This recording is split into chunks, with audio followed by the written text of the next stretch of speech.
Sebenarnya untuk menanggapi ya, bukan ranah saya sebenarnya yang pertama untuk menanggapimu. Cuman kalau metodenya santri itu kan kholif tu'raf. Oh, Jadi nggih. berbedalah kalau Berbedalah ingin maka dikenal. agak terkenal nggih. Jadi untuk saya menanggapi seperti Pak Magufron, yang pertama saya tidak tahu latar belakangnya Latar apa. belakangnya. Apakah dia berbeda itu hanya menginginkan sensasi agar mudah dikenal, tapi sukses kan?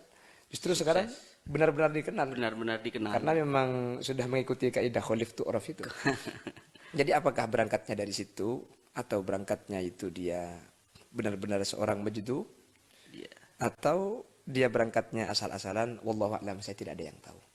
Cuman secara zahir itu menurut saya seharusnya itu bukan ditanggapi tapi ditangani oleh yang berwenang untuk Yang diluruskan. berwenang. Karena untuk ditanggapi itu kan ketika kita memberikan pernyataan yang pernyataan itu ada pernyataan yang salah misalkan. Ada yang salah. Jadi pernyataan benar tapi ada yang salah. Kita tanggapi ini. Kalau ada sebuah ungkapan disandarkan kepada baginda Rasul Shallallahu Alaihi Wasallam, Nabi bersabda, lalu yang disampaikan itu bukan sabda Nabi.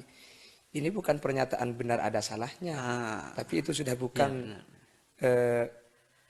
sabda, bukan hadis.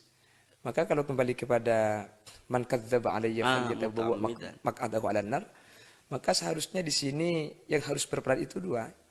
Yang pertama adalah disyaukah yang mempunyai kekuasaan. Yang kedua nanti para ulama untuk membetulkan itu. Jadi kalau cuma ditanggapi itu nanti tidak akan selesai. Akan malah semakin viral. Semakin menjadi-jadi.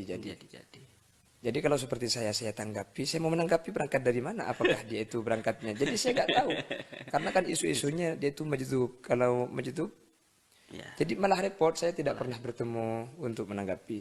Jadi memang yang paling pas itu bukan ditanggapi tapi ditangani. Ditangani. Yang pertama yang namanya ditangani kan harus pakai tangan. Kalau tangan itu ya yang disaukah. Karena dari fa'ilam istati fabilisani. Man ra'a minkum munkaran falyughayyirhu biyadihi. Biyadi itu kan yang harus yang ditangani. Biyadi itu kan ada yang menafsirkan setiap kita itu dengan tindakan, ada yang dengan aksi dengan disaukah seperti polisi yang memang punya wewenang di dalam ranah itu. Atau MUI. MUI nanti yang fabilisani. Jadi makanya harus gandeng dua itu. Jadi harus gandeng. Jadi nanti kan tahu itu salah tidaknya kan bukan di pihak kepolisian, tapi nanti dari MUI. Dari MUI nanti yang tahu, oh ini sebenarnya menyimpang. Namun mudah-mudahan Allah Subhanahu wa taala yang seperti itulah, mudah-mudahan tidak ada lagi di Indonesia. Indonesia itu kepo sebenarnya. Ada ajaran apa saja selalu laku di Indonesia. Selalu laku. Apalagi yang bersifat biasa. Yang ngaku Nabi aja banyak yang ikut sini. Yang ngaku Tuhan aja itu banyak pengikutnya. Namun untungnya kata almarhum Allah yarham Ki Haji Zainuddin MZ, untungnya polisi Indonesia itu hebat-hebat. Hebat-hebat polisi Indonesia. Jangankan yang ngaku Nabi, Tuhan saja ditangkap di Indonesia. Dia ngaku Tuhan. Malaikat Jibril dihukum, Nabi ditangkap.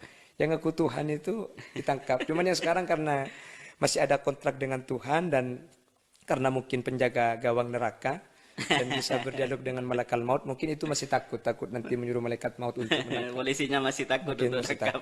Namun kita doakan mudah-mudahan oleh Allah Subhanahu wa taala dibimbing ke jalan hidayah. Dibimbing ke jalan yang benar karena umat ini banyak yang sudah bingung mana yang benar ini.